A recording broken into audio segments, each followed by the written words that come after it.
ஏன் யூடியூப் சொந்தங்களே நல்லா இருக்கிறீங்களா? இங்கே பாருங்க, தோசை பார்த்தீங்களா, சட்னி பார்த்தீங்களா, தேங்காய் சட்னி, இது மாவு, இது தோசை பார்த்தீங்களா? இது தாங்க விஷயம். இதில் என்னங்க இருக்குது நீங்களே சொல்லுங்கள். இந்த மாவு நீங்களே சொல்லுங்கள். நானும் நேற்று எங்கள் ஊர் கொஞ்சம் தூரமாக இருக்குதுங்க யூடியூப் சொந்தங்களே. பார்த்தீங்களா, தக்காளி சட்னி. இது வந்து பித்தாளை குடத்தில் தண்ணி ஊற்றி வச்சுருக்கிறேன், ஏன்னா நல்லது உடம்புக்கு அப்படின்னாங்க. இது வந்து எங்கள் பாட்டி காலத்துலேருந்து இருக்குதுங்க இந்த தவளை, சரிங்களா?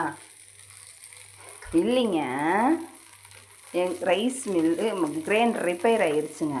ரைஸ் மில்லு வந்து என் தங்கச்சி வீட்டுக்கிட்ட தான் இருக்குதுங்க, சரிங்களா? பாருங்கள், தோசை வரீங்களா, சாப்பிட்றீங்களா? உங்களுக்கு 2 தோசை ஊற்றி தரேன்.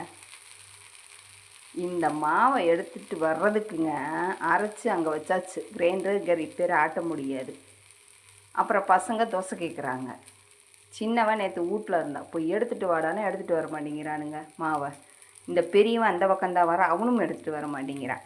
என் தங்கச்சி போனால் சரி எடுத்துகிட்டு வாமா அப்படின்னு சொன்னதுக்கு அவள் எடுத்துகிட்டு வர மாட்டீங்களா, நீங்கள் வரமாட்டாங்களா பசங்கன்னு அவள் ஒரு பக்கம் டென்ஷன் ஆகிறாங்க. ஏனுங்க, என்னங்க கொண்டு போகிறோம் சாகும்போது சொல்லுங்க பார்க்கலாம். இந்த ஒரு ஜன் வயிற்றுக்கு தானுங்க இந்த பாடுபடுறோம். தோசை வேற குண்டக்க மண்டக்க போகுதுங்க. இருங்க, தோசை எடுத்துக்கிறேன். டேய் தோசை பையலே வாடா. இந்த ஒரு ஜன் வயிற்றுக்கு தானங்க நாம் இந்த பாடுபடுறோம். சொல்லுங்க பார்க்கலாம்.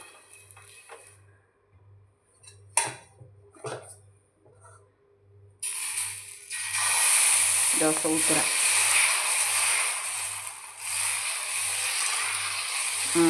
மாவை எடுத்துகிட்டு வர்றதுக்கு ஒரே சண்டை கட்டுறாங்க. நீ போ, என் தங்கச்சி அவளால் தங்கி அமுச்சு விட முடியாதாங்க. அவங்கள வந்து எடுத்துகிட்டு போக சொல்ல, இல்லை நீ தோசையை ஊற்றாத இங்கேயே இருக்கட்டுன்னு ஒரு பக்கம் டென்ஷன் ஆகிறாங்க. நம்ம போகும்போது என்னங்க கொண்டு போகிறோம்? ஒன்றும் இல்லைங்க.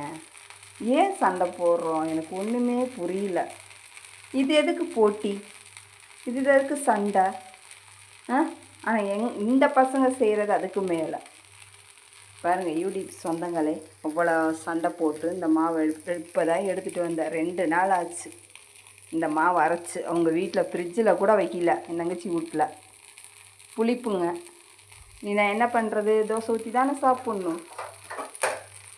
நீங்களே சொல்லுங்கள். எவ்வளோ பணம், அது இது காரு பங்களா என்ன வேணாலும் நம்ம வாங்கலாம், சாப்பிடாமல் இருக்க முடியுமா? அப்படியே நம்ம சாப்பிட்ணுனாலும் அந்த பணத்தை எடுத்து சாப்பிட முடியுமா? சொல்லுங்கள் பார்க்கலாம். சாப்பாடு தானே சாப்பிட முடியும். இது ஏங்க புரிய மாட்டேங்குது யாருக்குமே?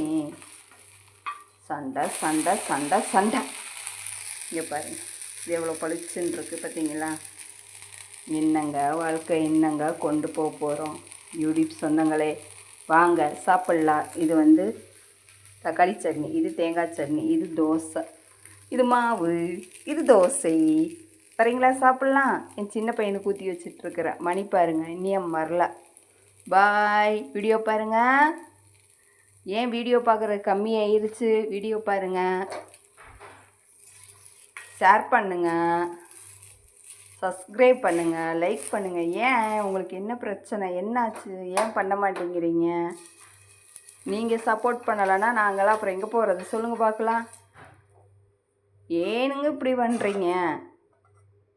சரிங்க, நான் மதியம் சாப்பிட்டா பழைய சாப்பாடு, எனக்கு பசிக்குது, நான் போய் சாப்பிட்றேன். நீங்கள் வீடியோ பாருங்கள். என் தோசை குண்டக்க மண்டக்கா போயிட்டுருக்குது பாருங்கள். உங்கள் கூட பேசிட்டு செல்லு வச்சுட்டு தோசை என்னென்னமோ மாதிரி ஊற்றிட்டேன். பாய். நீங்கள் வந்து கமெண்டில் சொன்னாலும் சரி, வீடியோ பார்த்து சப்ஸ்கிரைப் பண்ணாலும் சரி. ஓகே, பாய்.